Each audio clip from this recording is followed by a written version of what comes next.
Hey guys, tonight we begin with something a little darker. A time of plagues, punishments, and pottage. We're diving into what life was really like during the Middle Ages. Forget the castles and chivalry Hollywood sold you. The truth? You probably wouldn't last a single day. So before you get comfortable, take a moment to like the video and subscribe, but only if you genuinely enjoy what I do here. And let me know in the comments where you're tuning in from and what time it is for you. It's always fascinating to see who's joining us from around the world.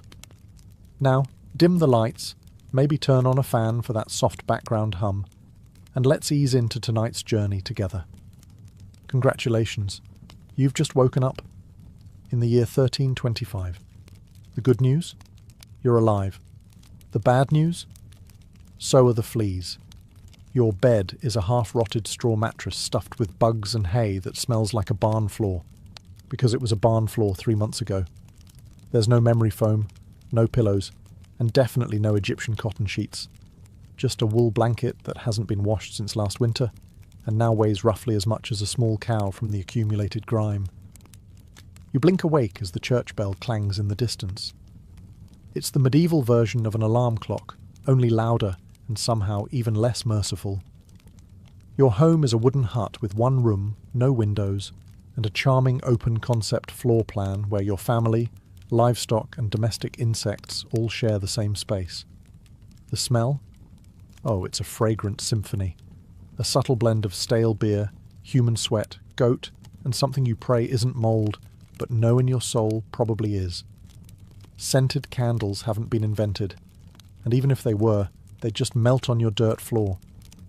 You try to stretch, but immediately regret it, because the air is freezing and your joints ache. You're 22 years old, which in medieval terms is roughly middle-aged. Your spine creaks like an old wooden door, and your knees sound like a bag of rocks being shaken by a confused peasant. Getting out of bed is a gamble. The floor is either wet from last night's rain, which leaks through the thatched roof, or crusty from something your neighbour's chicken did. Either way, your bare feet are now part of the ecosystem. Oh, and privacy. What's that? Your entire family, and maybe a random cousin who just never left, are waking up beside you.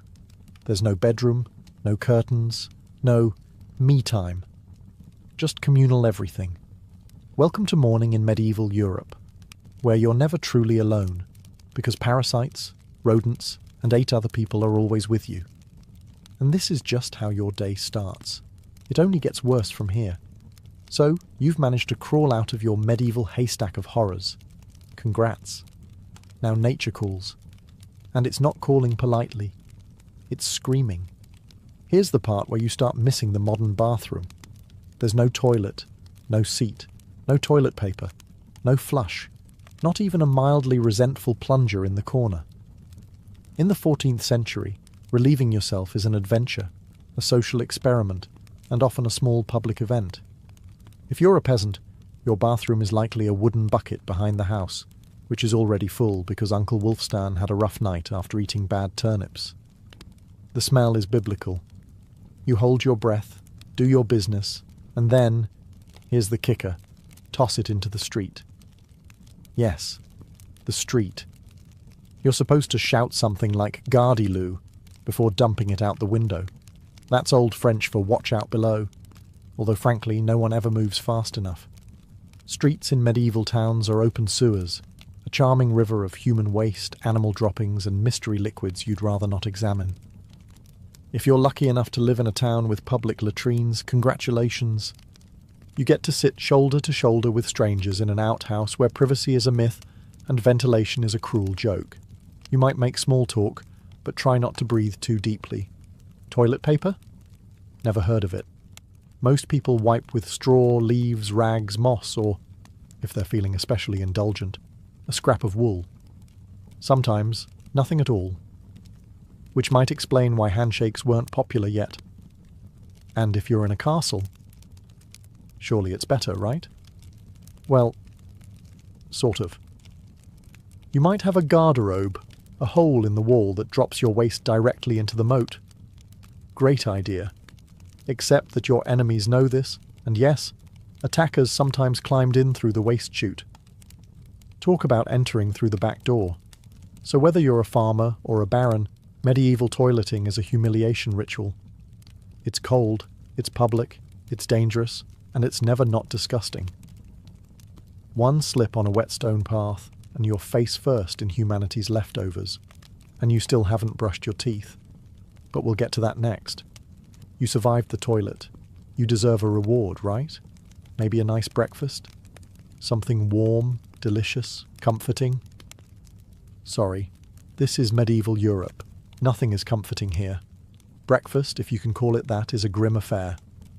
There are no eggs Benedict, no coffee machines sputtering awake, and certainly no avocado toast. You sit down, or squat near the fire, to a wooden bowl of something that looks like it was scraped off a muddy boot. Welcome to your daily ration of pottage. Pottage is a thick, gloopy stew made of whatever you can find. Grains, root vegetables, maybe a few beans if you're lucky. It's been simmering in the same pot for days, sometimes weeks, and new ingredients are just dumped on top of the old ones. It's less of a recipe and more of an ongoing edible experiment. On the side, a hunk of bread so hard it could deflect arrows. It's made from coarse rye or barley flour, often bulked up with sawdust, ground up acorns or other creative ingredients, because wheat is a rich man's fantasy. This loaf is not your friend. You don't slice it, you negotiate with it. What about drinks? You're not sipping orange juice or an oat milk latte. You're drinking beer. Yes, beer. At 6 a.m. Why? Because the water is teeming with parasites and filth. So you start your day with weak ale, low alcohol, high survivability. Kids drink it too. No one's happy about it, but at least it won't kill you. Immediately. Want some meat or cheese? Dream on. That's for Sundays and saints' feast days, and only if your lord is feeling generous. Most peasants don't eat meat more than a few times a year.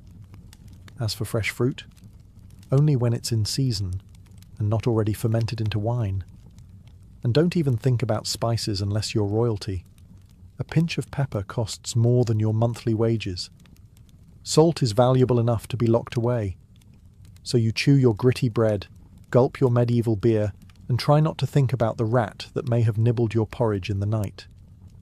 Breakfast doesn't energize you. It just happens to you. And now that you're properly underfed, it's time to work like your life depends on it. Because it absolutely does. So, you've eaten your sad medieval breakfast, and now it's time to get dressed. Not that it'll help. Your wardrobe consists of exactly one outfit.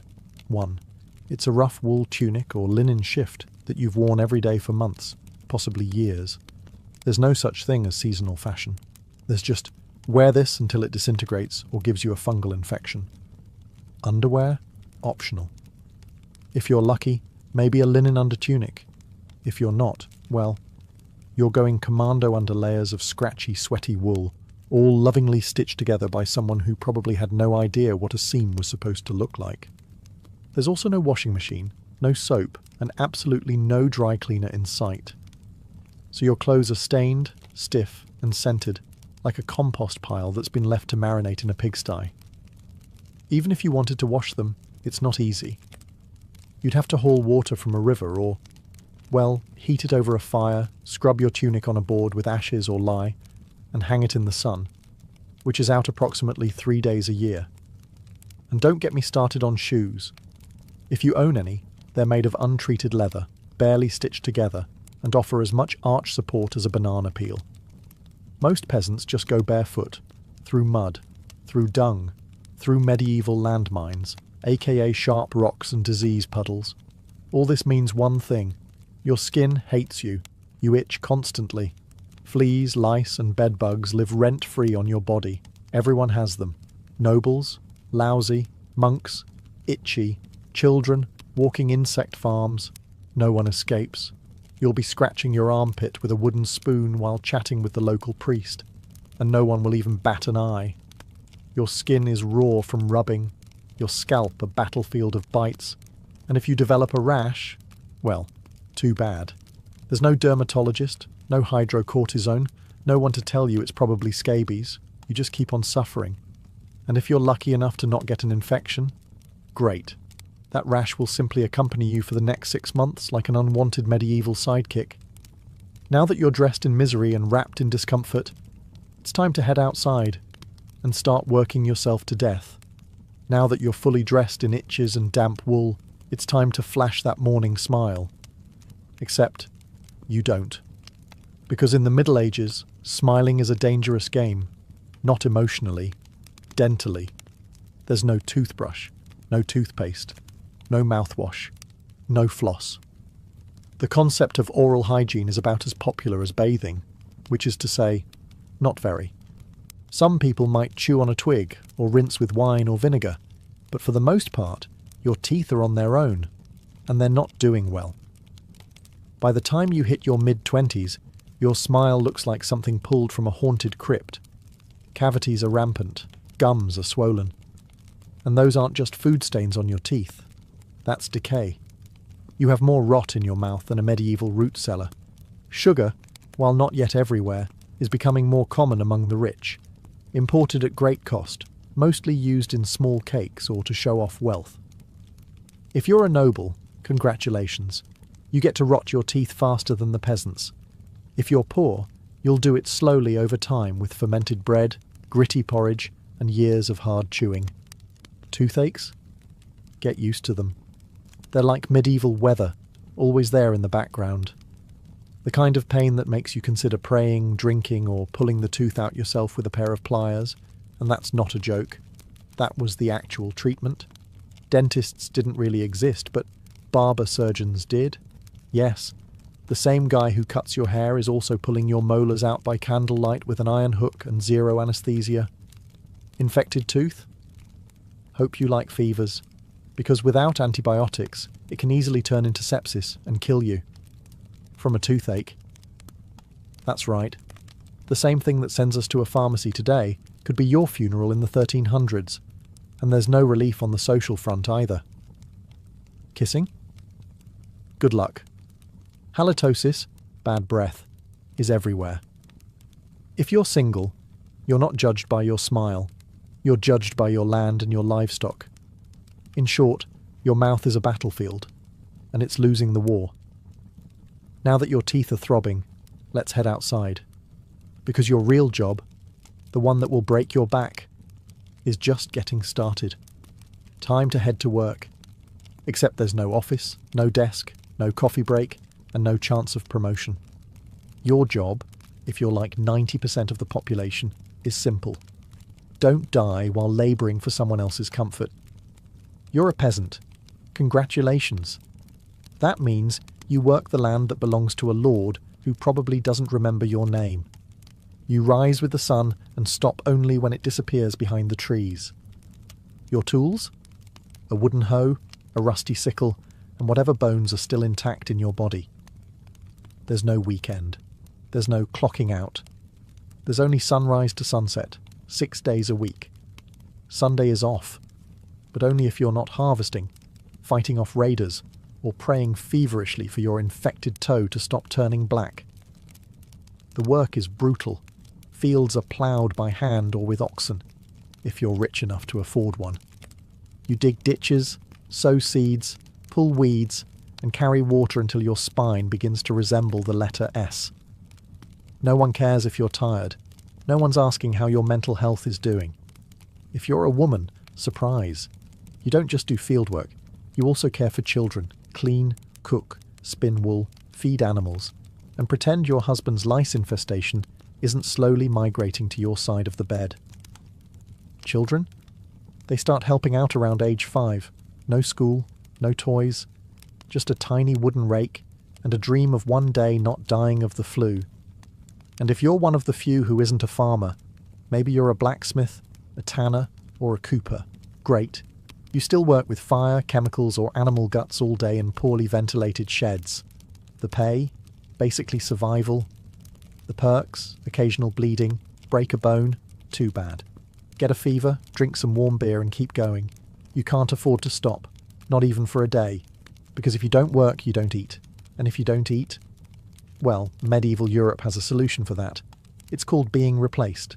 So you grip your shovel, ignore the blisters, and keep digging. Because in the Middle Ages, your job isn't a career, it's a slow-motion endurance test. Now that your back is on fire from labouring in the fields, let's talk about the weather. Because in the Middle Ages, temperature is less about seasons and more about ongoing punishment from the sky. Let's start with winter. There's no insulation, no central heating, and no weatherproofing. Just wooden walls with gaps you could throw a chicken through. Your windows? Covered with cloth, not glass. The fire in the hearth? Nice in theory, but you don't have enough firewood to keep it going because wood is expensive, and gathering it from the forest is sometimes illegal. Yes, you can be executed for picking up the wrong stick from the wrong forest. You bundle up in your one damp wool tunic, huddle near the dying embers, and still wake up with your nose frozen. Your feet? Permanently cold, often damp. Your fingers? So stiff they feel like tiny medieval popsicles. Frostbite isn't diagnosed, it's just called bad luck. Now fast forward to summer. Sounds better, right? Wrong. In summer, your home turns into a clay oven.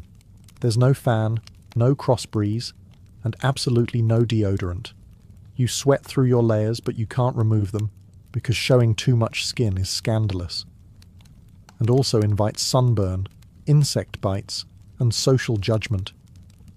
The flies are out in full force, attracted to your unwashed body, and the smell of last week's goat stew that's still fermenting in the corner. Mosquitoes buzz by your ear while you sleep, assuming you can sleep through the sound of your neighbours yelling and babies crying. In the fields, the sun bakes you. No sunblock, no hat, unless you've fashioned one out of straw like a desperate scarecrow. And the worst part, you still have to work. Heatstroke is just called taking a bad turn, so you're either shivering in your own hovel, wondering if your toes will make it to spring, or you're sweating through your only pair of socks while your thighs chafe into oblivion. And the one thing that never changes, no matter the season, your clothes still itch, your food is still terrible, and your next job, still waiting. Welcome to climate control, medieval style. There is none. Feeling thirsty? Need to freshen up? Want to splash a little water on your face to wake up from this damp fever dream of a life? Too bad. In medieval times, water isn't your friend. It's trying to murder you quietly. Let's start with drinking. The nearby stream looks fresh, bubbling and clear, like something out of a fantasy movie. But spoiler alert, it's not. Upstream, someone just dumped a chamber pot into it. And if not that, then a dead pig is probably decomposing in it. Parasites, bacteria, and the entire microbial army of medieval Europe are waiting in every sip. That's why people drank beer. Yes, beer, even children. But before you imagine medieval kids doing keg stands, understand that it was small beer, weak in alcohol, strong in survival. Brewing boiled the water, so it was safer than whatever flowed through the town ditch. Wine was another option. If you were rich enough to afford it, and unconcerned with functioning properly before noon. What about bathing? Surely water was used for cleaning. In theory, yes. In practice, absolutely not. See, back then, people believed bathing actually opened your pores and let the disease in. That's right. Washing yourself was considered medically risky. You were cleaner, apparently, if you never removed the protective layer of filth caked onto your skin. Communal bathhouses did exist, but they quickly gained reputations as places for gossip, scandal, and sometimes full-on medieval extracurriculars. So naturally, the church got involved and shut many down. Even if you did want to bathe, it was a full production. You'd need to fetch water from the well, boil it over a fire, fill a wooden tub that leaked, and then pray no one else in the house used it before you. Or worse, after. And rainwater? Collected in open barrels where birds poop, insects breed and moss thrives. Sounds refreshing, doesn't it?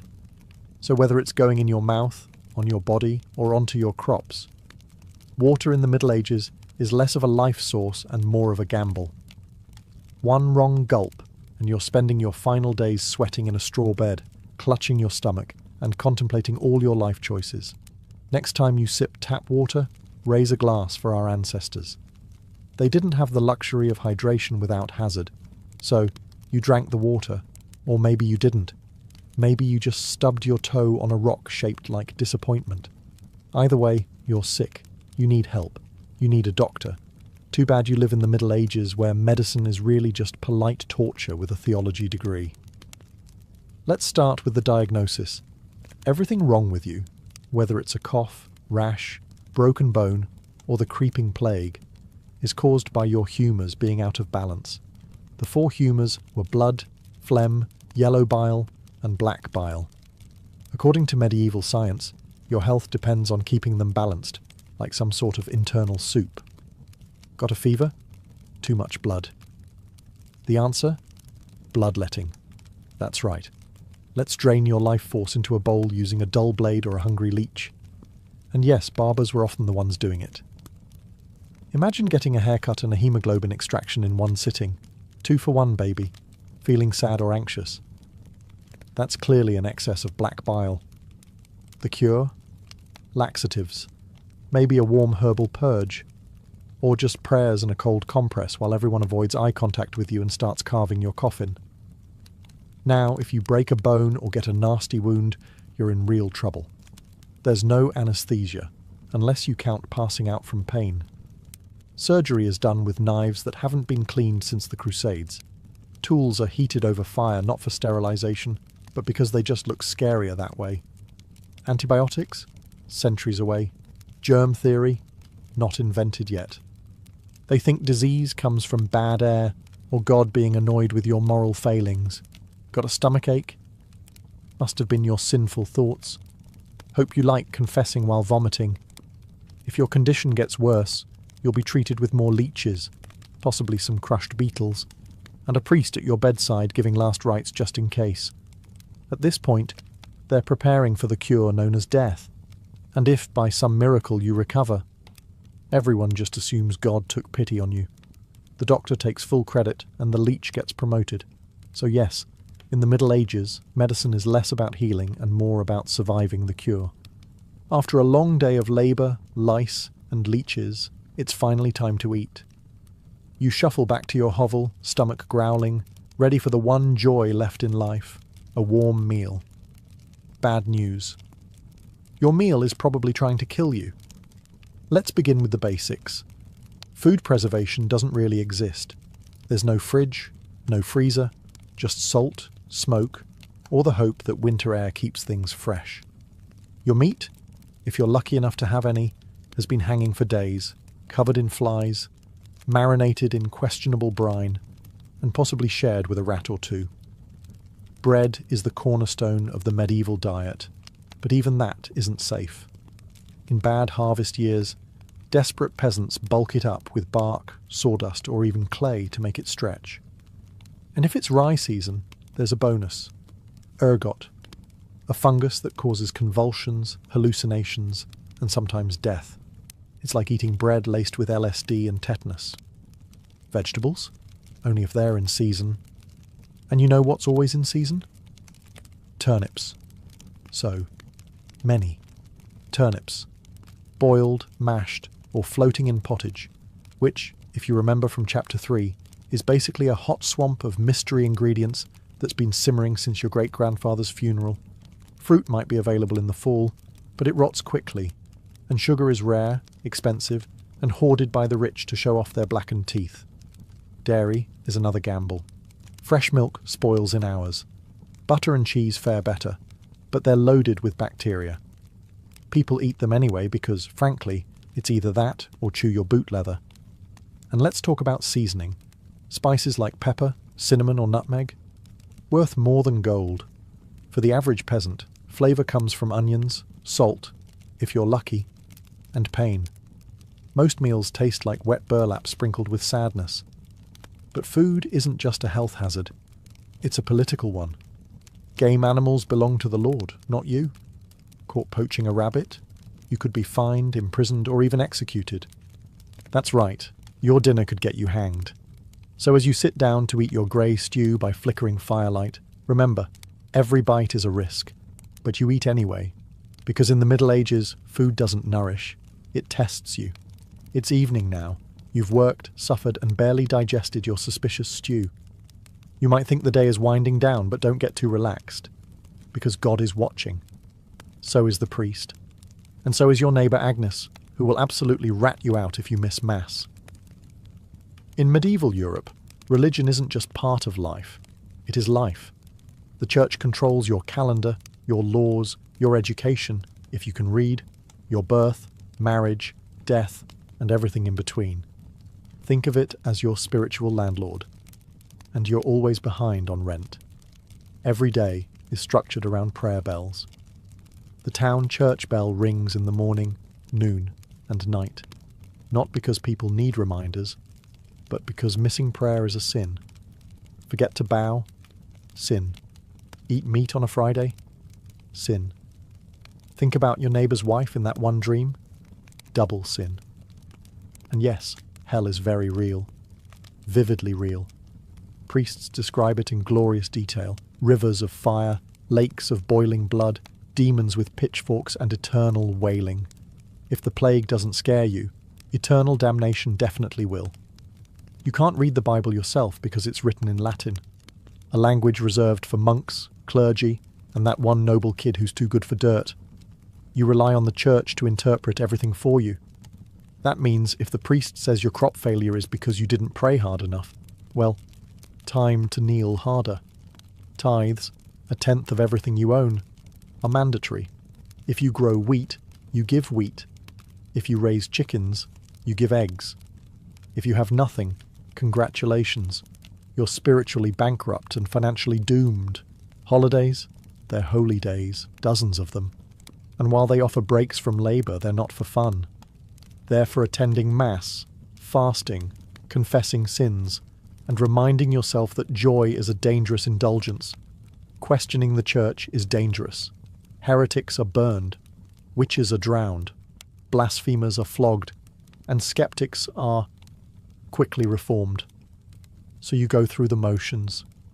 You chant, you bow, you pray that your soul, after enduring this dirt-covered life, might finally land in paradise, assuming the priest likes you.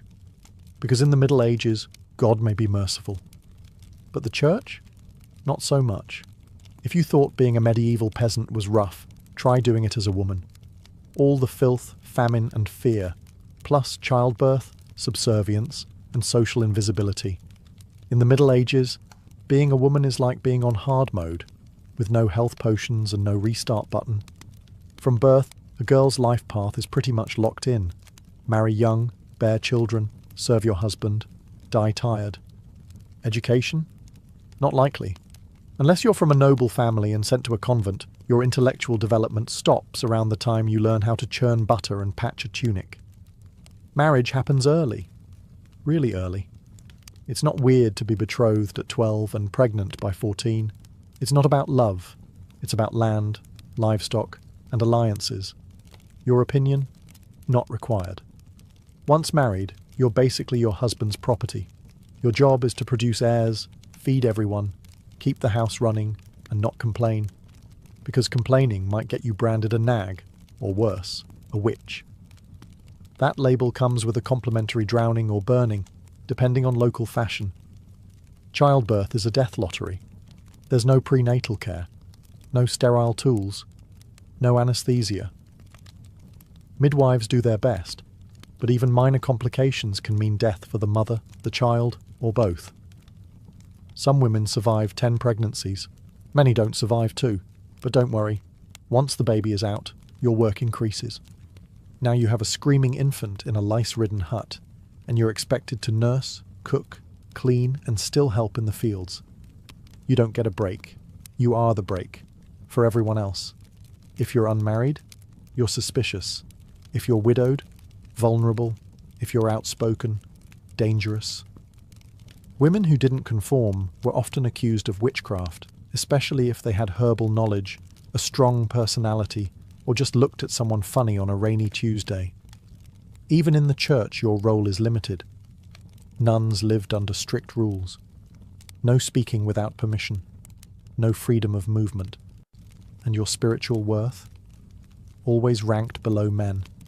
In short, if you're a woman in the Middle Ages, you're expected to endure, obey, reproduce and suffer in silence, ideally while smiling. Because even in a time of universal suffering, women were somehow expected to suffer gracefully. So far, you've battled filth, starvation, social injustice, and possibly a goat.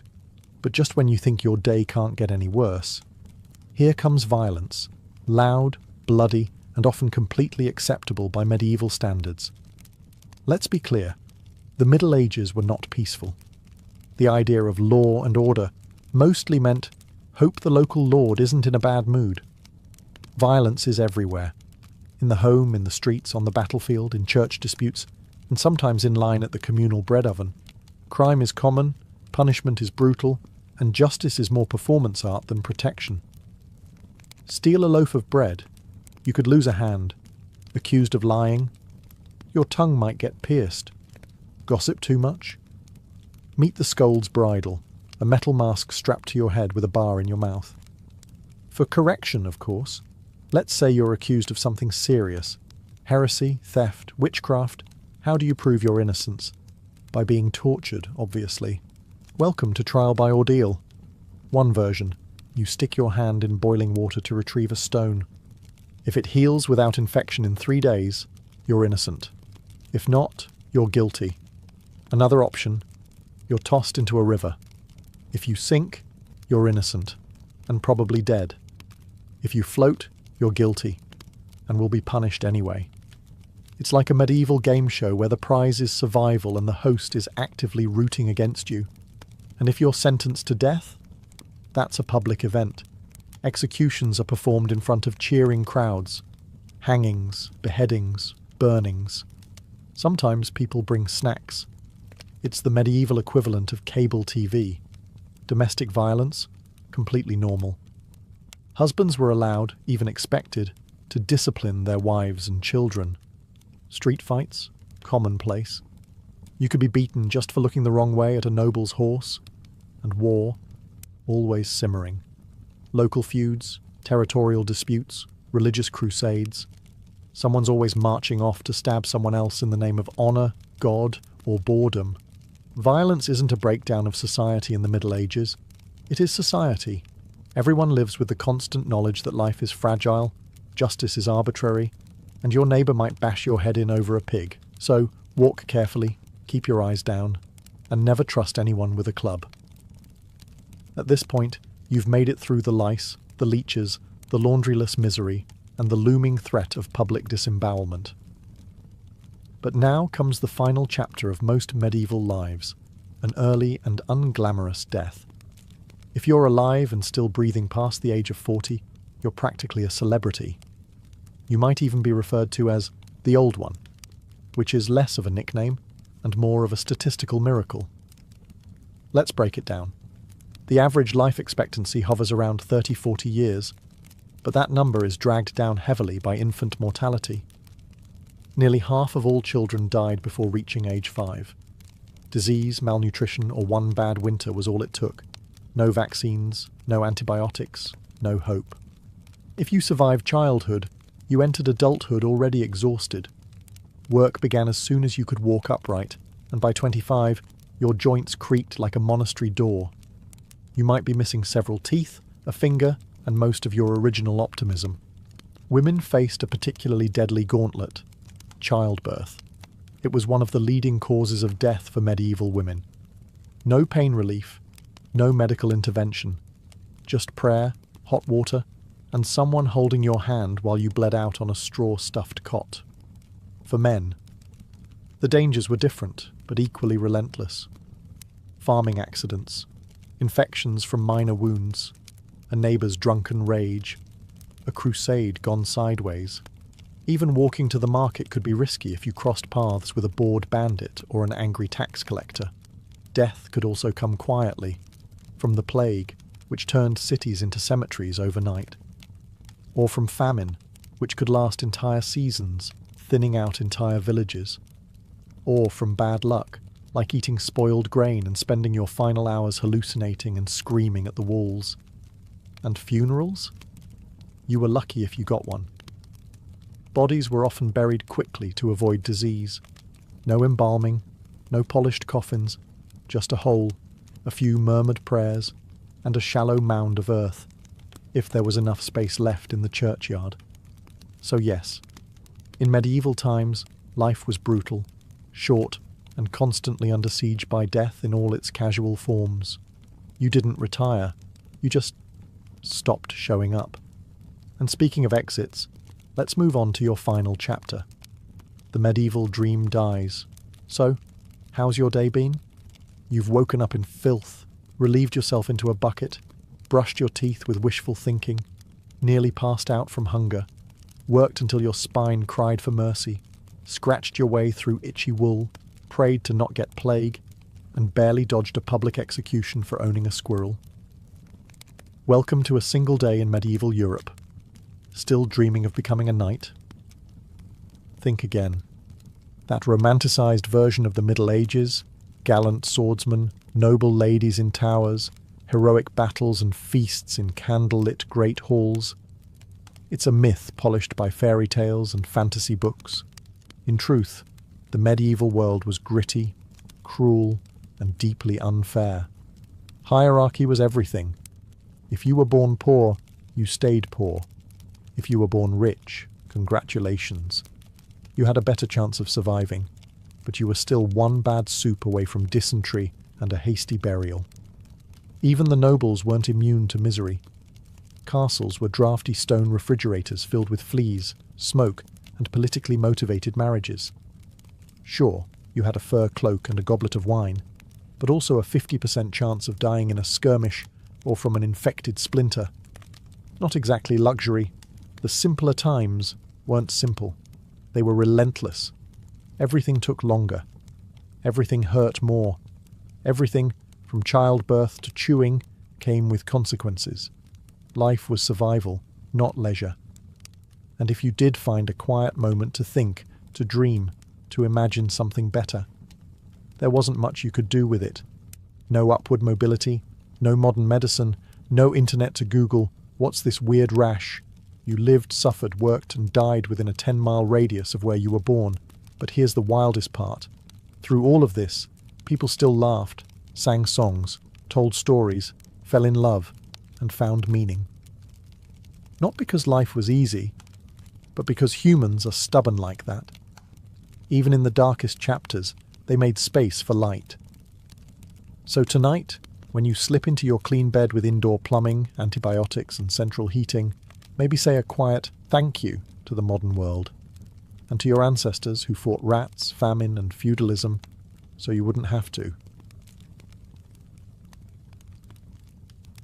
Long before she was Catherine the Great, Empress of all Russia, mistress of reform, and icon of ambition, she was simply Sophie. Born Sophie Friederike Augusta von Anhalt-Zerbst in 1729, she was the daughter of a relatively obscure German princely family.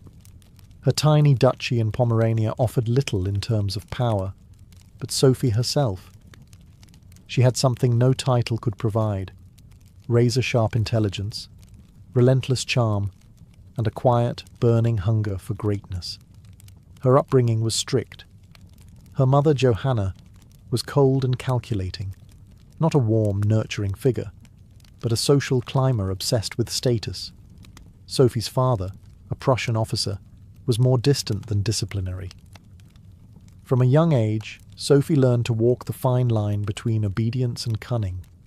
She read voraciously, spoke multiple languages, and learned how to observe a room before speaking in it, skills that would soon become survival tools in one of Europe's most brutal courts. When the Russian Empress Elizabeth Petrovna began searching for a wife for her heir, Grand Duke Peter, she looked beyond Russia's borders.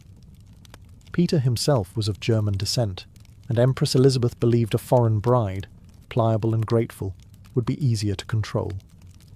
Sophie fit the bill perfectly. Noble blood, Lutheran faith, which she'd be forced to abandon, and a reputation for both grace and humility. At just 14 years old, Sophie was summoned to Russia. She arrived in the freezing capital of St. Petersburg in 1744, wearing thin German fabrics and a diplomatic smile. Her mother pushed her forward like a chess piece. Sophie, however, had her own game in mind. To become acceptable in Russian society, she converted to Orthodoxy, taking the name Ekaterina Alexeyevna, Catherine. The ceremony was public, symbolic, and life-altering. She wasn't just changing religions, she was burning the bridge behind her, stepping into a foreign empire with no way back. No one watching that quiet teenage girl in a fur-trimmed coat could have predicted what would come next. Betrayal, revolution, enlightenment, and empire. But from the moment Sophie stepped foot in the Russian court, she stopped being a pawn and began planning how to become a queen. Catherine's marriage to Grand Duke Peter was meant to secure her place in Russian royalty, but from the very beginning, it felt more like a cage than a crown. Peter, heir to the Russian throne, was not the dashing prince of fairy tales. Awkward, immature, and obsessed with toy soldiers, he was far more interested in playing war games in his chambers than governing an empire, or showing affection to his new wife. Some accounts even suggest he refused to consummate the marriage for years. He idolized Frederick the Great of Prussia and resented the Russian court that had adopted him. In contrast, Catherine embraced Russia with a fierce determination. She learned the language, studied its history, and memorized Orthodox rituals. She wanted to belong. Peter wanted to escape. This mismatch wasn't just emotional, it was political. The Russian court was a viper's nest of gossip, paranoia, and brutal power games. Empress Elizabeth still ruled with absolute authority, but her health was in decline. Everyone knew a transition was coming, and everyone had an agenda. Catherine was watched constantly. Her letters were read, her friendships monitored, and her every move scrutinized. She couldn't trust her husband, her mother, who was still whispering in her ear on behalf of foreign interests, or even her servants. In this world, alliances could turn into accusations overnight. But Catherine was no fool. She learned to play the court's games quietly, cultivating allies in the shadows. She charmed military officers, made friends with scholars, and developed a reputation for dignity and restraint, a stark contrast to her husband's childish tantrums and open contempt for Russian traditions. Behind closed doors, Catherine began reading Enlightenment thinkers like Voltaire and Montesquieu. While others saw her as a young consort, she was building a vision, not just for herself, but for Russia, a nation of strength, education, and reason. But there was one problem. The longer Peter lived, the longer Catherine remained in limbo, a powerless wife to a man unfit to rule. So she waited, observed, and planned. She knew the Russian throne wouldn't be inherited. It would have to be taken. In 1762, after nearly 2 decades of waiting, watching, and quietly manoeuvring, Catherine saw her moment and seized it with breathtaking precision. Empress Elizabeth had died, and Peter, now Peter III, was finally Tsar. But his reign began unravelling almost immediately. In just a few short months, Peter alienated the church, offended the nobility, insulted the army, and lavished praise on Prussia, Russia's longtime enemy. He reversed key policies, humiliated the clergy, and talked openly about divorcing Catherine to marry his mistress. The court, already wary of his erratic behaviour, turned cold. The army, filled with generals loyal to Catherine, grumbled in corridors. Even ordinary Russians, devout and patriotic, saw Peter as a foreign puppet who mocked their traditions. Catherine, watching all of this unfold, made her move. In July of that same year, while Peter was away at his summer palace, Catherine launched a bloodless coup d'etat. Supported by key military officers, including her lover Grigory Orlov and his influential brothers, she rode through St. Petersburg in full regalia, was proclaimed Empress Catherine II, and won the allegiance of the powerful Imperial Guard. Peter, caught off guard and without allies, surrendered within days. He was taken into custody, and shortly after, found dead under mysterious circumstances. Officially, it was reported as a hemorrhoidal colic.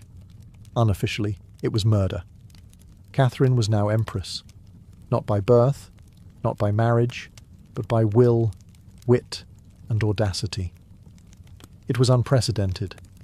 A foreign-born woman with no legitimate claim had taken the Russian throne without a single battle. But her real challenge was just beginning. She had to transform that bold grab for power into a lasting legacy. Would Russia accept her? Would the nobility respect her? Could she hold the empire together without falling victim to the same fate as her husband? Catherine understood that power gained through intrigue could be lost just as easily. She needed to rule not as a schemer, but as a visionary.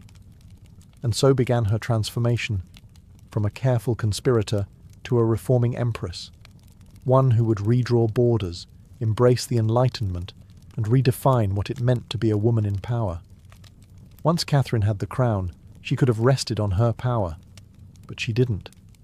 She had something bigger in mind than simply sitting on a throne. She wanted to transform Russia, and not just militarily or politically, but intellectually. While Peter had worshipped Frederick the Great and toy soldiers, Catherine idolized Voltaire, Diderot, and the bold thinkers of the Enlightenment. She believed in reason, progress, education, and the role of a monarch as a servant of the people, even if she herself ruled with absolute authority. Catherine didn't just read Enlightenment philosophy, she lived it. She corresponded directly with Voltaire for over 15 years, flattering him while defending her autocracy. She invited Diderot to her court and even purchased his entire library to support him financially. Behind closed doors, she pored over legal texts, debated reforms, and crafted policies to modernize the empire. Her early reign was filled with efforts to codify Russian law. She formed the Legislative Commission in 1767, an ambitious project intended to rewrite the entire legal code of Russia. Catherine's own nakaz, or instruction, was a political manifesto in disguise, one that spoke of equality before the law, the dangers of torture, and the responsibility of rulers to serve the common good. For an empress in 18th century Russia, it was radical. But Enlightenment ideals had to survive the realities of Russia, a vast, feudal, deeply conservative land, ruled by nobles who liked their serfs exactly where they were, beneath them. Catherine knew this. While she advocated reform, she moved carefully. She abolished some forms of torture, expanded access to secular education, and built schools and libraries. But she also reaffirmed the nobility's control over their serfs to keep them loyal. This was Catherine's balancing act, a philosopher queen in public, a practical empress in private. She walked a tightrope between ideology and survival, between the shining salons of Paris and the gritty politics of Moscow. Her vision for Russia was bold, but always calculated. In many ways, Catherine wasn't trying to make Russia European. She was trying to make Russia modern, on her terms. And that meant reform, yes, but with an iron hand in a velvet glove. Catherine wasn't content with reforming Russia from within. She wanted to expand it outward, to make it an empire worthy of fear, admiration, and envy. Where Peter the Great had opened a window to the west, Catherine aimed to knock down the walls. Under her leadership, Russia's borders stretched wider than ever before. She waged wars not just to defend her crown, but to reshape the map of Europe. One of her most significant campaigns was against the Ottoman Empire. These wars, fought in waves throughout the 1760s and 1770s, weren't just about territory. They were about influence. Catherine saw herself as the liberator of Orthodox Christians living under Muslim rule and as the rightful protector of Eastern Europe. Under generals like Alexander Suvorov and Grigory Potemkin, Russia captured key regions including Crimea, the northern coast of the Black Sea, and access to warm water ports, something Russian Tsars had coveted for generations. These victories weren't just military, they were symbolic. With each conquest, Catherine sent a message. Russia was no longer the distant, backward cousin of Europe. It was a continental force. She also turned her gaze westward. In a series of deals and diplomatic maneuvers, Catherine participated in the partitions of Poland, carving up the struggling Polish-Lithuanian Commonwealth along with Austria and Prussia.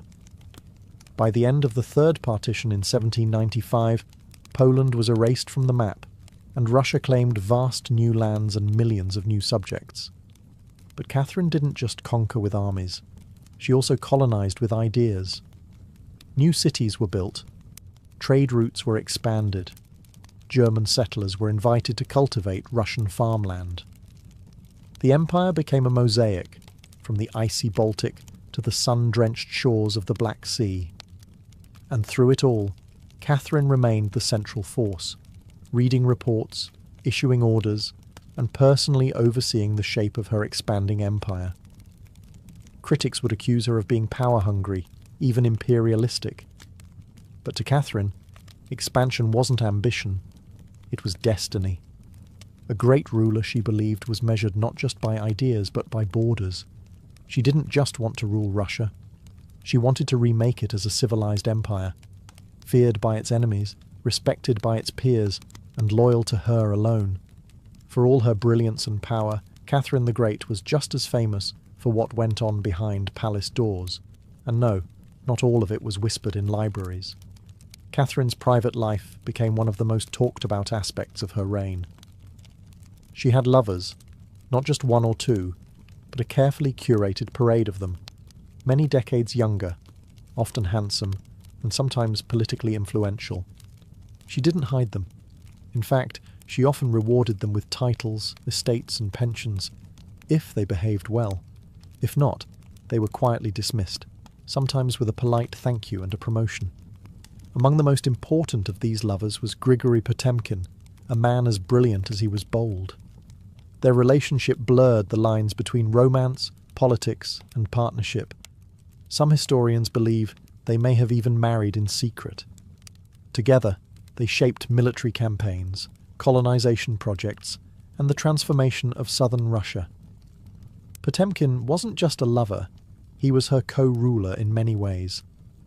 Still, Europe couldn't look past the scandal. Gossip swirled. Satirical pamphlets painted her as lustful, insatiable, even unhinged. And after her death, the rumours only got worse, the most infamous being the completely false and grotesque tale involving a horse, spread by her enemies to smear her legacy. But why the obsession? Simple. Catherine was a woman who wielded power unapologetically, and in a world where female rulers were expected to be either saintly virgins or tragic figures, she refused to play the role. She lived, loved, and ruled on her own terms, and that made her dangerous. Ironically, while her critics painted her as immoral, Catherine herself was deeply philosophical about love and sexuality.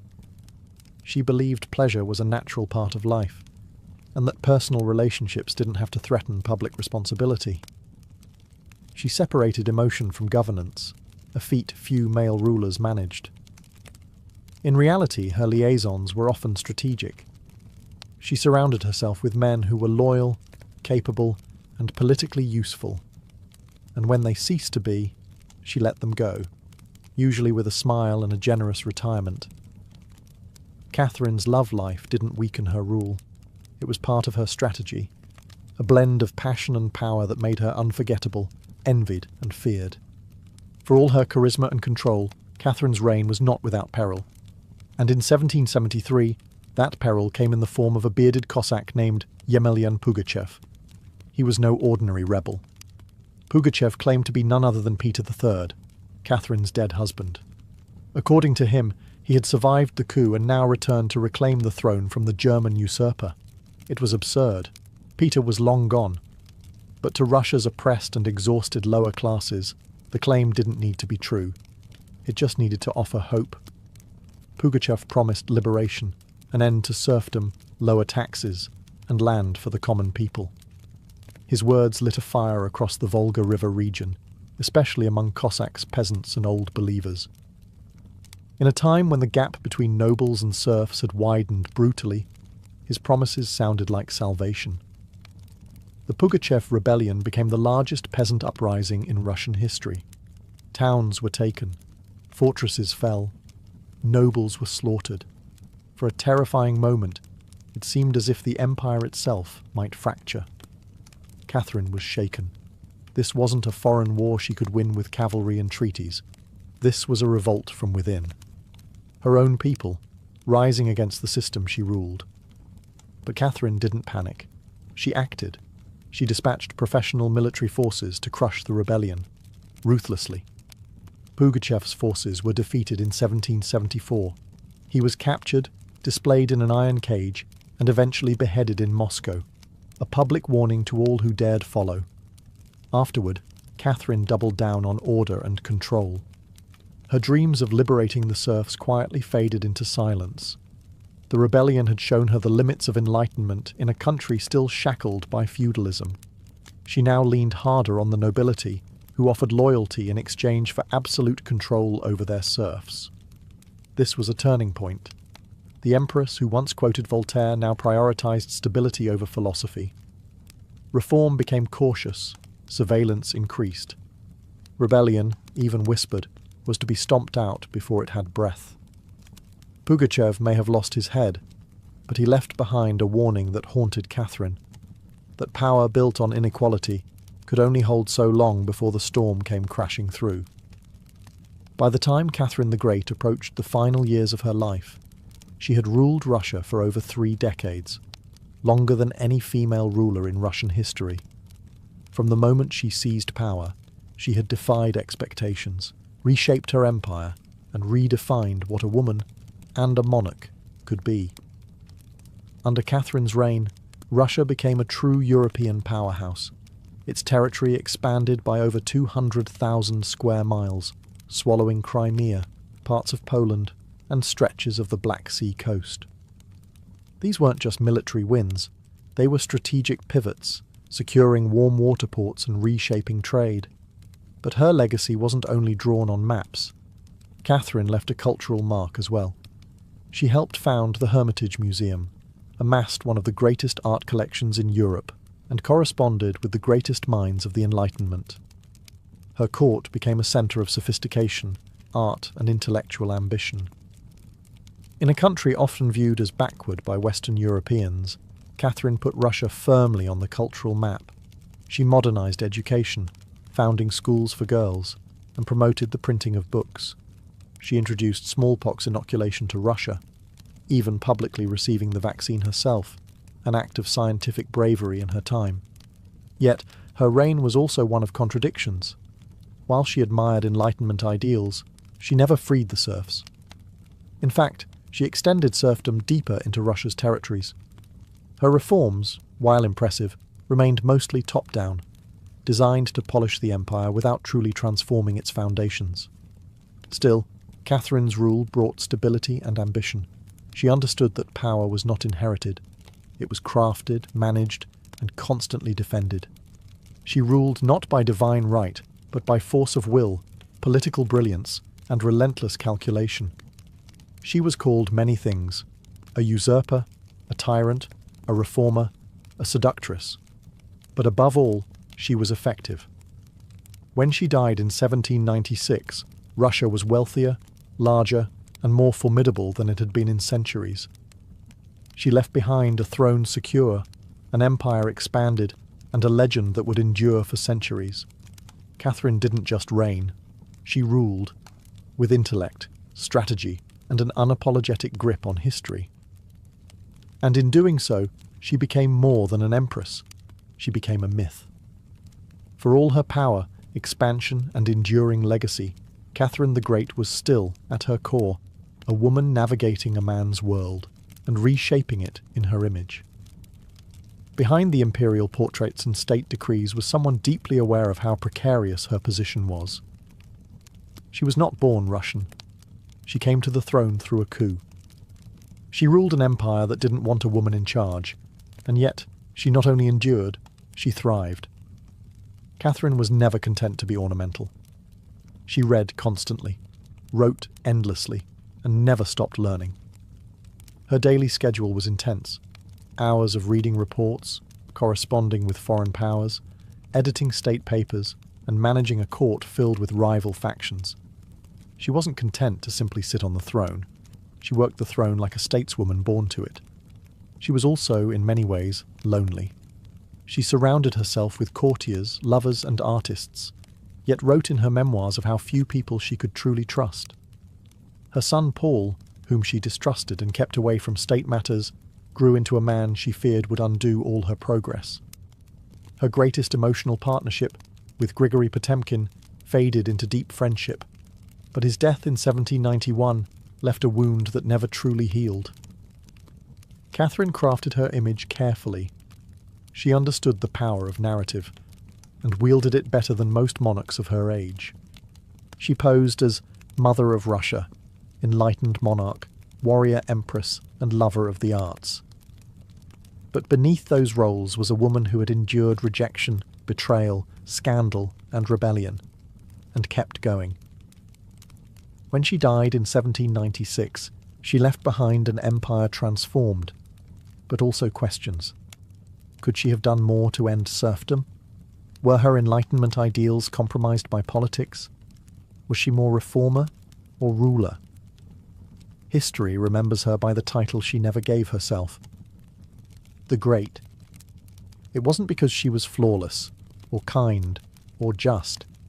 It was because she took power and wielded it on her own terms, in a time and place where women weren't supposed to have any. She didn't just wear the crown, she rewrote what it meant to deserve one. In the humid depths of the Chiapas jungle in southern Mexico, the ruins of Palenque whisper stories from the ancient Maya world.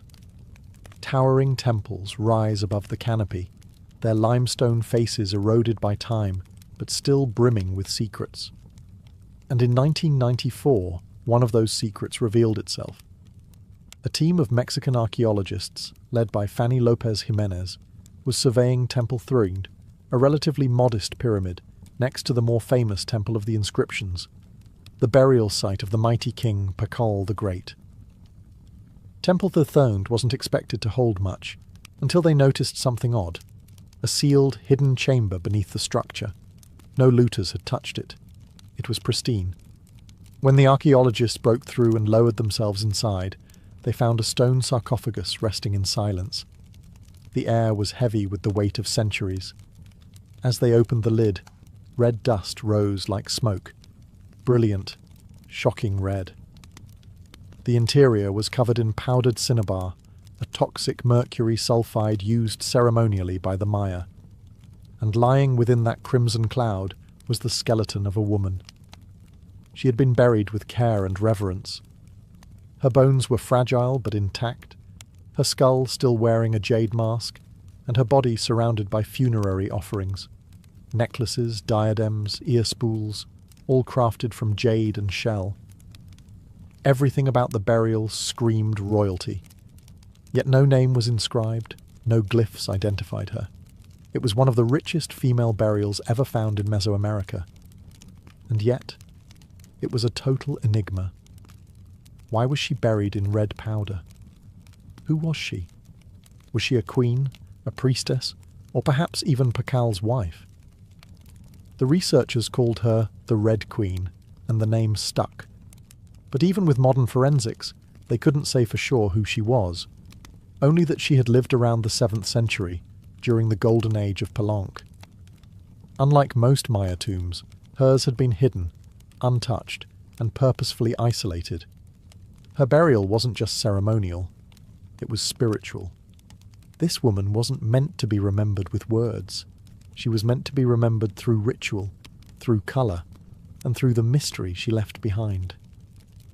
The most haunting feature of the Red Queen's tomb wasn't her jade jewellery, or the silence of the sealed chamber. It was the red dust. A thick layer of powdered cinnabar covered everything. The sarcophagus, the walls, her bones, even the offerings around her. It clung like blood to stone. To the Maya, this was no accident. Cinnabar, made from crushed mercury sulfide, was one of the most sacred and dangerous substances in the ancient world. Its vibrant red colour wasn't just visually striking, it symbolised blood, rebirth, and the life force that connected the human and divine realms. Red was sacred. It was the colour of sunrise, of sacrifice, of life emerging from death. And it wasn't just symbolic, it was spiritual. Covering the dead in cinnabar was a ritual meant to transform the body, preserving it not for eternity, but for transition. In Maya belief, death wasn't the end. It was a passage, a crossing into another cosmic layer. And so the Red Queen, whoever she was being prepared not just for burial, but for deification.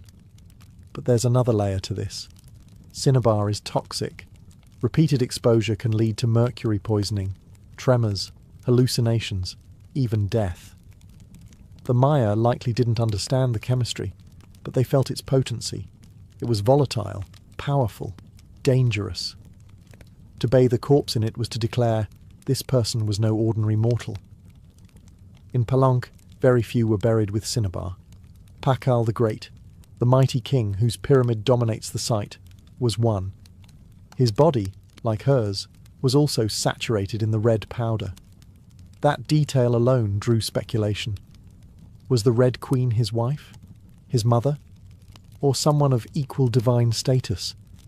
Her skull had been placed on a layer of jaguar skin, another sacred symbol. Around her, bone needles, obsidian blades, and miniature jade figurines hinted at rituals performed either during her life or in her honour at death. Every part of her burial told a story without words, a story of power cloaked in secrecy, a woman prepared to cross into the underworld, not in silence, but in ceremony, drenched in the colour of sacrifice. Surrounding the Red Queen's crimson-drenched remains was a world of silence, broken only by the gleam of jade, shell, and obsidian. These were not mere ornaments. They were offerings, each one carefully chosen to accompany her on the journey to the Maya afterlife, the Xibalba. At her sides were jade necklaces, heavy and cold, their polished surfaces still radiant after 300 years underground. Jade was not just beautiful, it was sacred. The Maya considered it a symbol of eternal life. It represented the green of maize, the vitality of the jungle, and the breath of the gods. Only the elite were buried with jade. For the Red Queen, it covered her chest, wrists, and ears, a clear sign that in life she wielded influence, perhaps even divine favour. One of the most haunting objects was the jade funerary mask, placed delicately over her face. Unlike the golden death masks of Egypt, this one was subtle, constructed from dozens of tiny mosaic tiles, arranged to mimic the contours of her skull. The mask served a ritual function, to protect the soul, to preserve identity, and to present her as divine in the eyes of the gods. Scattered near her bones were bone needles, obsidian blades, and shell artifacts. These could have been tools of ritual or symbols of her status, as priestess, healer, or royal matriarch. One bone pin was engraved, faint but purposeful, a small echo of her voice lost to time. At her feet and along the edges of the tomb were ceramic vessels, still sealed, likely once filled with offerings. Food, drink, or incense to sustain her spirit beyond death. The Maya believed the afterlife was a journey, dangerous, layered, filled with challenges. These items weren't luxuries, they were necessities. To modernize, the tomb feels intimate, not overloaded, but intentional. There was no gold, no chariots, no pomp, just items chosen with spiritual weight. It was a map for the soul. Through these treasures, we glimpse how the Maya understood death, not as finality, but as a transition of power. The Red Queen wasn't buried to be forgotten. She was being prepared to ascend. For all the grandeur of her tomb, the Red Queen left behind one haunting void. No name. No inscriptions adorned her sarcophagus. No glyphs on the walls identified her. She was clearly someone powerful. But who? From the moment her tomb was opened, scholars began trying to connect the dots. The most compelling theory? That the Red Queen was Zakbu Ajau, the wife of Kinich Janab Pakal, known today as Pakal the Great, the most famous ruler of Palenque. Zakbu Ajau was more than just Pakal's consort. She was born into nobility and married into Palank's royal dynasty at a young age. She bore at least 3 sons, all of whom held high status, and she played a key ceremonial role during her husband's reign. If anyone could be buried with such honour, it was her. Supporting this theory was the tomb's location, just a few feet away from Pakal's own grand burial in Temple of the Inscriptions. The proximity suggests a deliberate pairing, husband and wife, rulers even in death. And then there's the cinnabar. Only 2 burials in Palank were found with such intense cinnabar coverage, Pakal and the Red Queen. It's unlikely this was coincidence. But here's where the mystery deepens. DNA tests were conducted on both sets of remains in hopes of confirming the connection. But the results? Inconclusive. The woman's bones showed no direct maternal link to Pakal, but that didn't rule out a spousal relationship. After all, marriage does not require shared blood. Some have argued she could have been Sakkuk, Pakal's powerful mother, who ruled Palank before he came of age. Others suggest she may have been a high priestess, or a sister, or a royal ancestor whose name has simply been lost to history's erosion. Still, the evidence points most strongly to Tsakbu Ajau, a queen by title, a mother of kings, and a spiritual counterpart to Pakal. The lack of a name may not be an oversight. It may have been intentional. In Maya cosmology, the soul lived on not through monuments, but through ritual, symbol, and the whispers of the earth. And so the Red Queen remains suspended between legend and truth, a woman who ruled, remembered not in stone, but in scarlet and silence. To understand the Red Queen, we must understand the world she came from, a world where Maya women, especially royal ones, held more influence than many realize. In Maya civilization, politics was often a family affair. Royal women weren't merely passive consorts. They were diplomats, priestesses, and power brokers. They conducted rituals, sponsored temples, and played crucial roles in maintaining dynastic legitimacy. Their bloodlines were political capital, used to forge alliances and secure claims to the throne. Take Sakkuk, for example, the mother of Pakal the Great. When the throne of Palank was left vacant, she took power herself and ruled as queen regent until her son came of age. She wasn't a placeholder. She was a ruler in her own right, issuing decrees and overseeing construction projects. Without her, Pakal may never have risen at all. And she wasn't an anomaly. Across the Maya world, in places like Yaxchilan, Naranjo, and Calakmul, inscriptions show women performing major ceremonies, engaging in warfare diplomacy, and sometimes ruling outright. They were often portrayed in stelae and murals, dressed in elaborate headdresses and regalia, standing beside kings as equals, or sometimes above them. Their words were carved in glyphs. Their names were remembered, until they weren't. By the time Spanish conquistadors arrived centuries later, much of that memory had eroded. The colonial lens saw native women as silent figures in a male-dominated world, but the archaeology tells a different story, one of complex gender roles, where power was negotiated, not simply inherited. This context casts the Red Queen in a new light. She may not have ruled in name, but her burial, rich, sacred, and positioned beside Pakal, suggests she was a central pillar in the royal order. Her jade mask wasn't just decoration. It was a symbol of identity, of power held in life and protected in death. Her bloodline may have been the very glue that held Palanka's dynasty together. In Maya civilization, a queen wasn't just a queen. She was a keeper of sacred lineage, a voice in ceremony, and often the bridge between gods and men. The Red Queen may be nameless, but in her world, she was never voiceless. The Red Queen wasn't just buried with treasures. She was buried in architecture rich with purpose, layered with Maya cosmology, ritual symbolism, and intentional design. Her tomb wasn't merely a grave, it was a gateway to eternity. Her body was discovered inside Temple Third, one of the smaller pyramids within the heart of Palenque, yet its proximity to Temple of the Inscriptions, the resting place of Pakal the Great, is telling. These temples weren't built randomly. Their positioning was sacred, guided by astrology, myth, and dynastic legacy.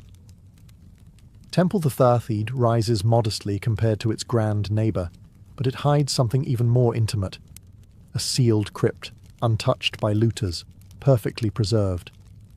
It was constructed deep within the temple's core, accessible only by a steep, narrow staircase. The descent into her tomb feels almost symbolic, a ritual journey downward, into the underworld. The chamber itself is stark, made of cut stone, sealed tightly for over 1,300 years. No glyphs or murals cover the walls, no ornate carvings tell her story. But perhaps that silence is intentional. This was a space not for the living to interpret, but for the dead to transform. At the centre, her sarcophagus sits like an altar. Crafted from limestone, it echoes the grand stone coffin of Pakal next door. While Pakal's lid is famously engraved with scenes of cosmic rebirth, the Red Queen's tomb is more subdued. The focus is inward, on the body, on the cinnabar, on the ritual of death itself, and yet there are subtle architectural cues that hint at meaning. The tomb is aligned east to west, a symbolic path mirroring the sun's journey from life to death. The chamber is small, but powerful. It feels deliberate, personal, a sacred enclosure for someone revered. Maya temples were cosmological tools, bridges between the heavens, the earth, and the underworld. To be buried in one was to be elevated beyond the human realm. The Red Queen's eternal home wasn't an afterthought. It was a carefully constructed shrine, a place where death became transformation. Her bones rest in stone, her essence in cinnabar, and her legacy in the architecture itself. A temple that speaks without words, telling us she mattered. To the ancient Maya, death wasn't the end. It was a threshold, a sacred passage into the underworld, known as Xibalba. And for someone like the Red Queen, this crossing was not only spiritual, it was political, cosmological, and deeply ritualized. Burial rituals were carefully choreographed events, rooted in myth and meant to guide the soul through the treacherous layers of the underworld. Maya texts and iconography tell us that Xibalba was no peaceful afterlife. It was a maze of darkness, rivers of blood, trials, and gods of death. Only those properly buried, ritually prepared, and spiritually equipped could make the journey successfully. The Red Queen was buried wrapped in cinnabar, encased in stone, and surrounded by offerings, all signs of an elite burial. But there's more. The presence of bone needles and obsidian blades in her tomb hint at auto-sacrifice rituals, possibly symbolic tools representing rites she had performed in life, or that were reenacted at her burial to empower her spirit. Her funerary mask, carefully assembled from jade tiles, was not simply decorative. It may have served as a spiritual vessel, preserving her face and identity as she journeyed into the afterlife. In Maya belief, the face was a mirror of the soul, and the soul needed to be recognized by the gods. The ceramic vessels surrounding her may have once held chocolate, maize, water, or even pulque, to nourish her in the next world. Other items, like stingray spines or shell trumpets, could have represented spiritual tools, calls to the gods, or tokens of ritual communication. Burial wasn't just a goodbye. It was a transformation. The Maya believed in cycles, death as seed, burial as planting, and the afterlife as rebirth. Kings and queens were often seen as earthly incarnations of gods, and in death they returned to those divine origins. The Red Queen, covered in the colour of blood, entombed in a pyramid and honoured with offerings, was being prepared for rebirth, not as a mortal, but as a being tied to the sacred order of the cosmos. Her burial wasn't the end of her story, it was the beginning of her legend. Just a few steps away from the Red Queen's final resting place, lies one of the most iconic tombs in Mesoamerica, that of Kinich Janab Pakal, known simply as Pakal the Great. His burial inside the Grand Temple of the Inscriptions is celebrated for its artistry, scale, and deeply spiritual symbolism. But what makes the Red Queen's tomb so extraordinary is not only what was inside, it's where it was found. Her sarcophagus was hidden within Temple 3, directly adjacent to Pakal's monument. In a city like Palenque, where every temple was carefully positioned to reflect cosmic principles, this closeness was no coincidence. It was intentional, a statement etched in stone. Many scholars believe the Red Queen was Tzakbu Ajao, Pakal's queen and trusted consort. While her tomb lacks inscriptions, the similarities between their burials are striking. Both wrapped in cinnabar, both entombed in pyramids, both buried with jade, and both treated with extreme reverence. These rituals mirror each other, as if two halves of a sacred narrative. Pakal's lid famously depicts him falling into the underworld tree, a cosmic scene of death and rebirth. The Red Queen's simpler tomb contains no such iconography, but the symbolism lies in the pairing itself. If Pakal represented the sun, journeying through the underworld at night to rise again, then the Red Queen may have represented the moon, the feminine force that follows its own mysterious path in the sky. Together, they embodied a cosmic duality, masculine and feminine, king and queen, sun and moon, order and ritual. In Maya mythology, rulership was not singular, it was relational. Harmony in the cosmos required balance, and that balance extended into the dynastic court. By placing the Red Queen beside Pakal, the Maya were preserving not just a marriage, but a cosmic partnership. Their proximity in death may have mirrored their roles in life, a queen not behind, but beside her king, sharing not just a throne, but a legacy. In their tombs, they speak without words. Two souls, wrapped in cinnabar and stone, joined across eternity, one of history's most sacred silences. Though her name was lost to time, the Red Queen of Palenque endures, not as a forgotten relic, but as one of the most enigmatic and powerful women of the ancient world. Her tomb, sealed for over 1,300 years, now whispers across centuries, inviting questions that echo louder with every discovery. She represents a mystery that still resists full understanding. We may never know exactly who she was. No glyph carved her name. No stela told her story. And yet, the care in her burial, the richness of her offerings, the symbolism of her crimson-drenched bones, all speak of a woman profoundly important. Not merely as a wife or consort, but as someone who held real influence, spiritual weight, and royal blood. Today, the Red Queen forces us to re-evaluate assumptions. She's a reminder that in the ancient Maya world, women were not silent. They led rituals, governed cities, and shaped dynasties. While kings like Pakal have long taken the spotlight, the Red Queen's re-emergence reminds us that power did not belong to men alone. It flowed through mothers, queens, priestesses, and visionaries. Her legacy is more than the treasures she left behind. It's the conversation she started, among archaeologists, historians, artists, and storytellers. Every jade bead, every layer of cinnabar, every architectural choice in Temple Thathid tells us something deliberate. This woman mattered, and perhaps that's the most extraordinary part of her story. Not what we know, but what we still don't. The Red Queen teaches us that history isn't just a collection of facts, it's a living puzzle, a shared human longing to connect with the past. In that sense, her legacy is still unfolding. She lies wrapped in red, the colour of life and sacrifice, of blood and rebirth. Her face, once hidden behind a jade mask, now stares back at us through science, art, and wonder. She remains nameless, but not voiceless. Mysterious, but not forgotten.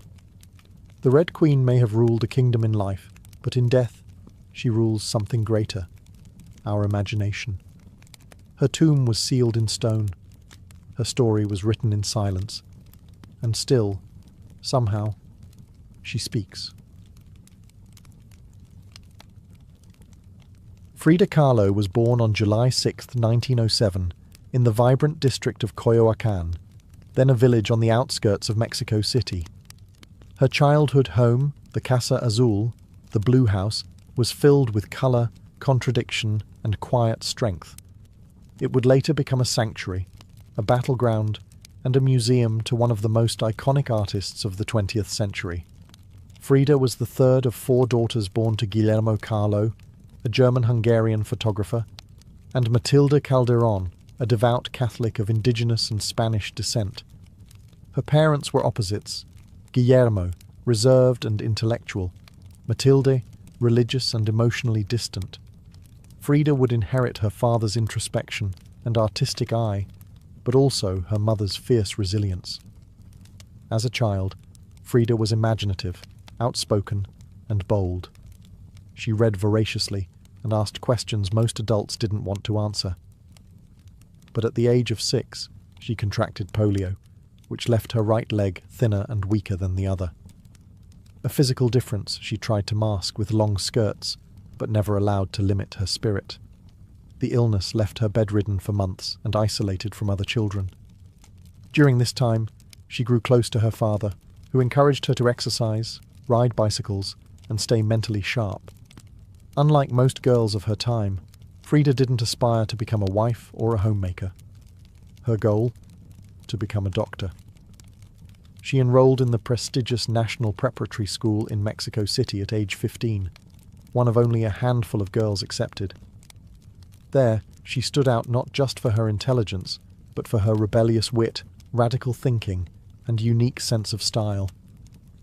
She joined a group of young intellectuals known as the Cachuchas, who debated philosophy, literature, and politics. Frida was drawn to revolution, to ideas that challenged tradition.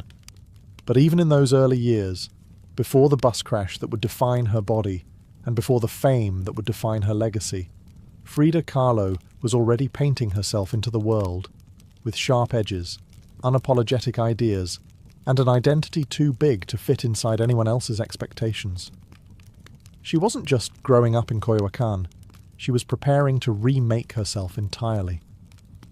On September 17, 1925, Frida Kahlo's life was split in two: the girl she had been and the woman she was forced to become. That afternoon, she boarded a wooden bus with her boyfriend, Alejandro Gomez Arias, after school. They were laughing, teasing each other, and probably arguing. Frida never did anything halfway. But moments later, the bus collided with a streetcar, and in an instant, her future unravelled into pain, metal, and silence. The crash was horrific. The streetcar crushed the bus against a wall, splintering wood and flinging passengers. Frida was impaled by an iron handrail. It entered her left hip and exited through her pelvis. Her spinal column fractured in 3 places. Her right leg shattered, her foot dislocated. Her collarbone and ribs broke. Her shoulder was dislocated. Her abdomen was pierced.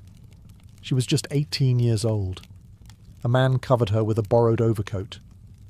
Someone else noticed her body was sparkling, not from blood, but from the gold powder she had been carrying in a pouch. It had exploded on impact, dusting her broken form in what looked like glittering ash. Frida was taken to the Red Cross hospital and underwent numerous surgeries over the following months. She spent weeks in a body cast, flat on her back, immobile, writhing with infection and uncertainty. The future she'd imagined, of becoming a doctor, slipped further away with every passing day. But in that stillness, something began to stir. Her father gave her brushes. Her mother rigged a special easel to hang above her bed. A mirror was placed on the canopy so she could see herself. And there, lying in plaster and agony, Frida began to paint, first out of boredom, then out of obsession. Her first subjects were her own reflection, because she was all she had. But what emerged wasn't vanity. It was survival. The crash had broken her physically, but it had also opened a door into her own mind, her own body, and eventually into the surreal language of pain and identity that would define her art. The girl who wanted to heal others now began healing herself. one brush stroke at a time. As Frida Kahlo lay encased in plaster and steel, a body fighting itself with every breath, she began to paint. What started as a form of therapy soon became a language, and that language was deeply personal, brutally honest, and often hard to look at. Which was precisely the point. Frida didn't paint pretty flowers or polite landscapes. She painted pain. Her pain. Physical, emotional, and existential. Her first subjects were self-portraits, not because she was vain, but because, as she famously said, "I paint myself because I am so often alone, and because I am the subject I know best." Her early works were small in scale, painted on tin or wood panels, inspired by Mexican retablos, devotional paintings meant to tell stories of suffering and miracles. Frida turned this tradition inward. Her body became the canvas. Her emotions became the altar. She painted herself as split, as pierced, as bleeding. In one painting she is impaled by nails, like a modern-day martyr. In another, she floats in a barren landscape, tethered to a broken column, a metaphor for her shattered spine. She painted herself weeping, fractured, decapitated, and bare, but never passive, always watching. Her pain was not sanitized. She painted the ugliness of trauma with beauty, defiance, and even humor. Each piece was a reclamation of her body, her experience, and her identity as a woman in a world that often tried to define her. But Frida wasn't just telling her story. She was inventing a new kind of visual narrative, one that blended Mexican folk art, surrealism, medical illustration, and symbolism. Her paintings became dreamlike autopsies of her soul, framed in color, culture, and myth. By the time she recovered enough to walk again, albeit painfully, Frida was no longer the girl who had wanted to be a doctor. She was an artist, and her art was unlike anything anyone had seen. She had taken the worst thing that had ever happened to her and turned it into a source of creation. Frida Kahlo didn't just paint her pain. She made the world look at it, and in doing so, she turned suffering into a sacred act of self-expression. In 1928, still recovering, still painting, and just 21 years old, Frida Kahlo met the man who would become the most profound and turbulent relationship of her life, Diego Rivera. He was 20 years her senior, already Mexico's most famous painter. Massive in both stature and presence, Rivera was a giant of Mexican muralism, known for his sweeping, politically charged frescoes that told the story of the Mexican people. Frida had seen his work before. She admired it. But now she wanted his opinion of her work. She brought her paintings to him at the Ministry of Education, interrupting his scaffolded work to ask bluntly, "Do I have talent?" Diego took one look and said yes, and not just out of kindness. He recognized in her something rare, an unfiltered voice, raw and unpretentious, full of rage, irony, pain, and beauty. They began a relationship that was as consuming as it was creative. Frida once said, "I suffered 2 accidents in my life, one in which a streetcar knocked me down, the other was Diego." They married in 1929, an odd pairing to outsiders. Diego, massive, unfaithful, politically famous. Frida, sharp-tongued, fiercely independent, already walking with a cane. Her parents called it a marriage between an elephant and a dove. Their bond was passionate, but chaotic. Diego supported her art and encouraged her growth as a painter, but he was also endlessly unfaithful, even with Frida's own sister, Cristina. Frida was devastated, and in return, she took lovers of her own, both men and women, including rumoured affairs with Leon Trotsky and painter Georgia O'Keeffe. They divorced in 1939, then remarried a year later with different terms. This time, Frida would keep her autonomy, her home, her money, her name. Their second marriage was less about traditional love and more about creative partnership and mutual understanding. Despite the betrayals and the heartbreak, Diego remained a constant force in Frida's life. He challenged her, he wounded her, But he also believed in her, as an artist, as a revolutionary, and as a woman who could redefine what painting could be. Together, they were not peaceful, but they were legendary. In the 1930s, Frida Kahlo followed Diego Rivera on a journey north to San Francisco, Detroit, and New York as he completed high-profile mural commissions.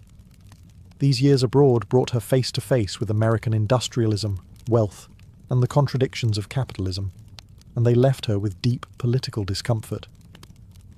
Frida was a proud Mexican nationalist, a committed communist, and an admirer of indigenous traditions.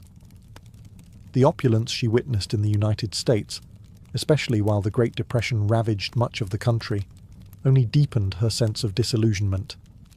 In letters home, she mocked the culture's materialism and obsession with appearances. She missed the grit, colour, and contradiction of Mexico. While Diego painted enormous murals on factory walls, Frida began to paint smaller, quieter revolutions, deeply personal works on tin and canvas. Her style solidified, sharp, surreal, emotional, and intimate. It was during this time that she produced some of her most iconic self-portraits. Frida didn't just paint herself for vanity. She painted herself to survive. Her identity became her landscape. With her body constantly in pain, from her accident, multiple surgeries, and a failed pregnancy in Detroit, she turned inward. Her portraits showed her bleeding, fragmented, exposed. Yet her face was always calm, always direct, unapologetic. One of her most powerful works, Henry Ford Hospital, shows her lying on a hospital bed, crying, surrounded by floating symbols of loss. A fetus, a snail, medical equipment, a cracked pelvis. It was raw, graphic, and deeply emotional, a canvas that bled with truth. Back in Mexico, Frida immersed herself in leftist politics. She and Diego welcomed Leon Trotsky into their home while he lived in exile. Frida wore Tijuana dresses, traditional indigenous garments, not just as fashion, but as a political and cultural statement. Her art was never disconnected from her beliefs. Her identity, her body, and her ideology all intertwined in her work. While Rivera was painting murals of revolution, Frida painted its human cost, the body in pieces, the mind on fire, and the self always staring back. In exile and in illness, she became not just a painter of pain, but a painter of resistance. When Frida Kahlo returned to Mexico in the late 1930s, she was no longer just Diego Rivera's wife. She had become something else entirely. A force, an artist whose work radiated with raw honesty, surreal symbolism, and cultural identity. Back in her homeland, she stepped fully into herself. Her Casa Azul in Coyoacán became a sanctuary of colour and contradiction. Bright cobalt walls, yellow trim, Aztec statues in the garden, monkeys and parrots wandering freely. The house was a living extension of Frida's imagination. It was a blend of tradition and rebellion, elegance and earth.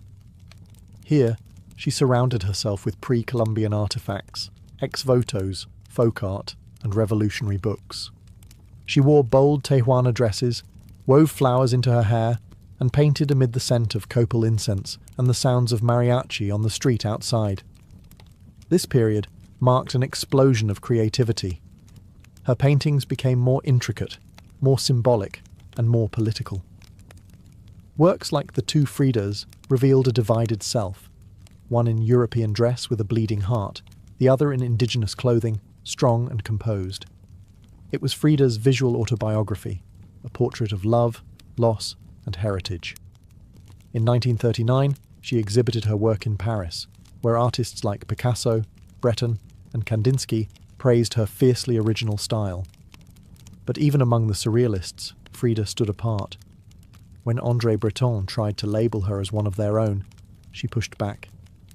"They thought I was a surrealist," she said. "But I wasn't. I never painted dreams. I painted my own reality." She painted Mexico, not the romantic postcard version, but the living, breathing country she adored. Her work pulsed with symbolism, skeletons, hummingbirds, hearts, thorns, corn, and blood. She honored the indigenous roots of her homeland while unmasking the violence of its past and present. But even as her artistic voice grew stronger, her health continued to decline. Multiple surgeries, infections, and chronic pain became daily realities. Still, she painted through it, propped up in bed, torso bound in corsets, fingers clenched around the brush. Frida had returned to Mexico not to rest, but to reclaim her power, through paint, through politics, and through her fearless embrace of the self.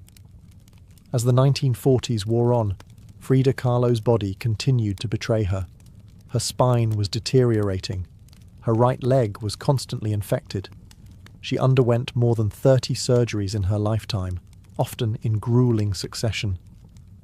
At times, she was bedridden for months, encased in body casts or immobilized by traction devices that stretched her bones apart.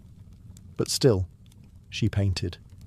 Each canvas during these years became both a release and an act of resistance. Her works grew darker, more defiant. She painted with a clarity sharpened by pain, refusing to hide behind metaphor. In The Broken Column, she presents herself split down the middle, her body pierced with nails, a cracked ionic column replacing her spine. Yet her face is stoic, her gaze unflinching. Pain for Frida was no longer just a subject. It was her companion, her antagonist, her muse. Her political voice also grew louder. She joined the Mexican Communist Party, marched in demonstrations, wrote fiery letters, and called out imperialism and injustice. When her health no longer allowed her to walk, she appeared at protests in a wheelchair, defiantly holding signs and shouting slogans. In 1953, Frida was given her first solo exhibition in Mexico, a long overdue celebration of her art. But her health was so fragile, doctors told her she couldn't attend. So she did what only Frida would do. She arrived by ambulance, carried in on a stretcher, and placed in the center of the gallery on her hospital bed. Dressed in traditional finery, surrounded by her own work, she greeted guests with tequila, laughter, and that fire still burning in her eyes. Her final paintings were both childlike and harrowing. In Marxism Will Give Health to the Sick, she painted herself wearing a steel corset, cradled by the hands of Marx, casting away symbols of oppression. Her last known work was a still life of sliced watermelons, one piece bearing the words, "Viva la vida," long live life. Even in the face of death, she remained defiant, joyful, and political. Frida Kahlo's last portraits weren't just self-portraits. They were acts of revolution, painted in pain, but always signed with life. On July 13, 1954, at the age of 47, Frida Kahlo died in the same place she had been born, La Casa Azul in Coyoacán. The official cause was listed as a pulmonary embolism, but those closest to her whispered of something deeper. She had been ill, yes, but also exhausted. By pain, by surgeries, by the long war with her own body. Just days before, she had attended a political protest against the CIA-led coup in Guatemala. Weak and wheelchair-bound, she insisted on going, her clenched fist raised in the air. Revolution remained her final heartbeat. Her last diary entry was brief but piercing. "I hope the exit is joyful, and I hope never to return." Frida's funeral was held at the Palacio de Bellas Artes, Mexico's most prestigious cultural institution. Her body, draped in the red flag of the Mexican Communist Party, was watched over by friends, family, artists, and revolutionaries. Diego Rivera was inconsolable. He called her the greatest love of his life, even as his betrayals had nearly broken her. But in the years that followed her death, something extraordinary happened. Frida Kahlo refused to disappear. At first, her name was whispered only in art circles. Her works weren't easy to categorize, too political for surrealists, too surreal for traditionalists. But slowly, her image, her story, and her defiance began to resonate. Through the 1970s and 1980s, as feminist scholars and activists reclaimed forgotten voices, Frida's became louder. She wasn't just a painter anymore. She was a symbol of pain turned into beauty, of feminism born through resistance, of Mexican identity celebrated without apology, of queerness, disability, revolution, and authenticity. Her face, unibrow, gaze, flowers in her hair, became iconic. Her home became a museum. Her diary became a sacred text. And her paintings now hang in the world's greatest museums. Frida Kahlo had lived much of her life in Diego's shadow. But in death, she stepped forward. She didn't just leave behind paintings. She left behind a mirror and dared us all to look, not with pity, not with fear, but with fire. Today, Frida Kahlo's face is everywhere. Printed on t-shirts, painted on murals, turned into dolls, memes, posters, and icons. Her signature unibrow, her flower-crowned hair, her direct gaze, all instantly recognizable. But what makes her legacy powerful isn't just that people know her face, it's that they recognize the truth behind it.